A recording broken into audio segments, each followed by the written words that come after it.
In Congress, July 4th, 1776, the unanimous Declaration of the 13 United States of America.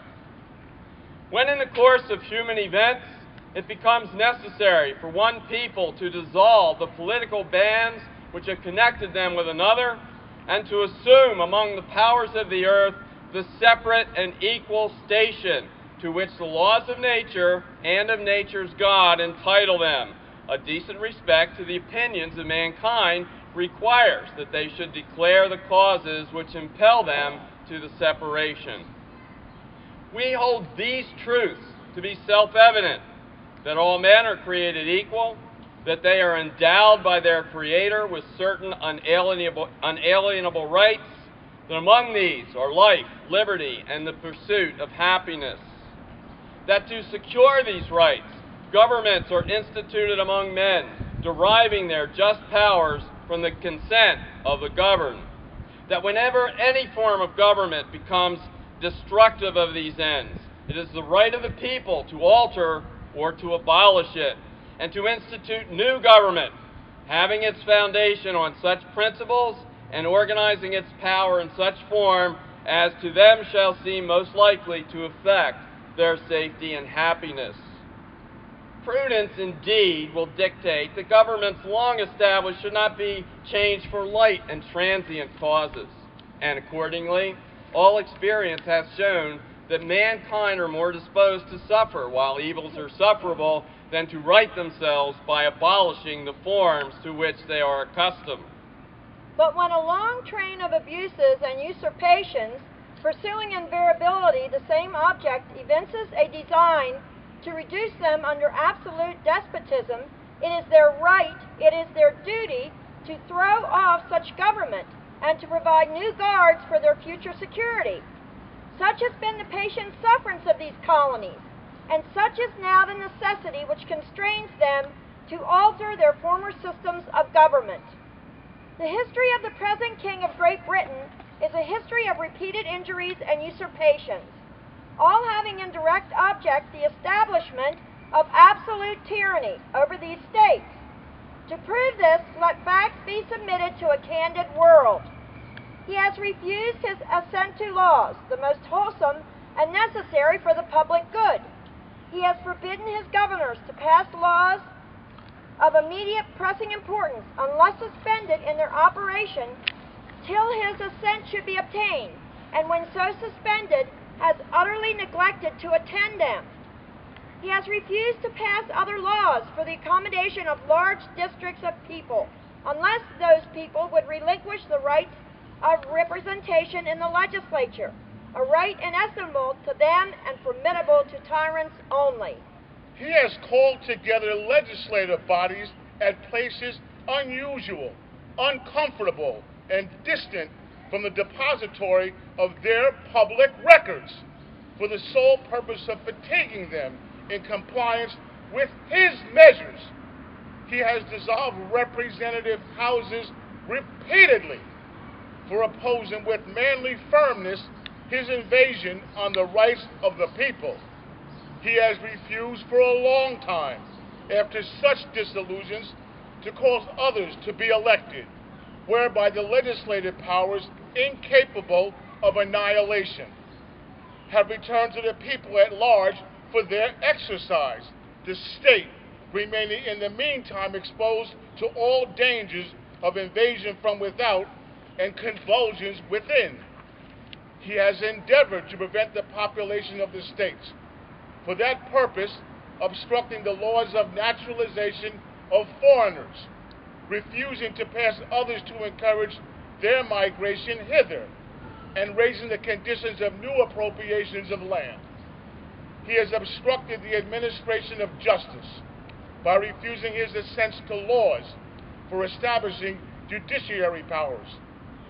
He has made judges dependent on his will alone for the tenure of their offices and the amount in payment of their salaries. He has erected a multitude of new offices and sent hither swarms of officers to harass our people and eat out of their substance. He is kept among us in times of peace, standing armies without the consent of our legislatures. He is effected to render the military independent of and superior to the civil power. He has combined with others to subject us to a jurisdiction foreign to our Constitution and unacknowledged by our laws, giving his assent to their acts of pretended legislation.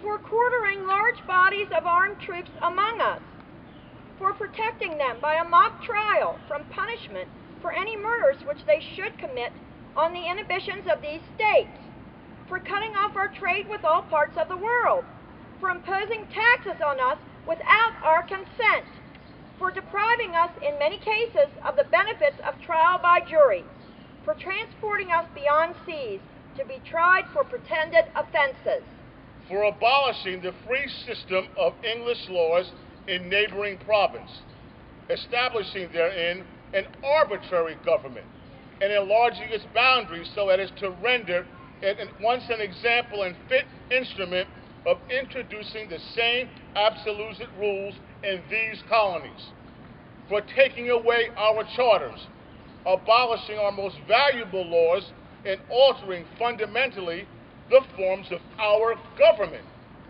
for suspending our own legislatures and declaring themselves invested with power to legislate for us in all cases whatsoever.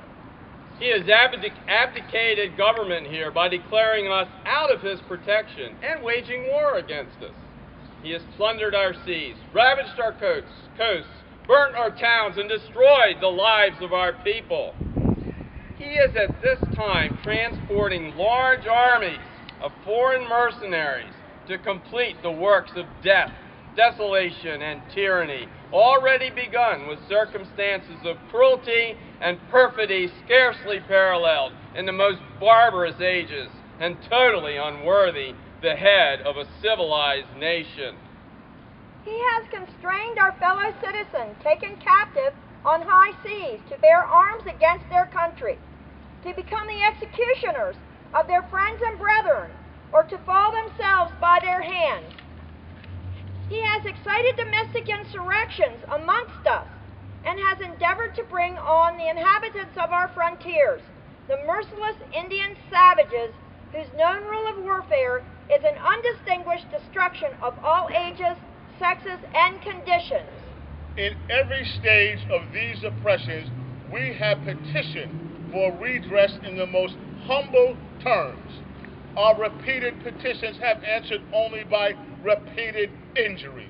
A prince whose character is thus marked by every act of which may define a tyrant is unfit to be the ruler of the free people. Nor have we been wanting in attention to our British brethren. We have warned them from time to time of attempts by their legislature to extend an unwarrantable jurisdiction over us. We have reminded them of circumstances of our emigration and settlement here. We have appealed to their native justice and magnanimity, and we have conjured them by ties of our own common kindred to disavow these usurpations, which would inevitably interrupt our connection and correspondence. They, too, have been deaf to the voice of justice and of consanguinity. We must therefore acquiesce in the necessity which denounces our separation, and hold them, as we hold the rest of mankind, enemies in war, in peace, friends.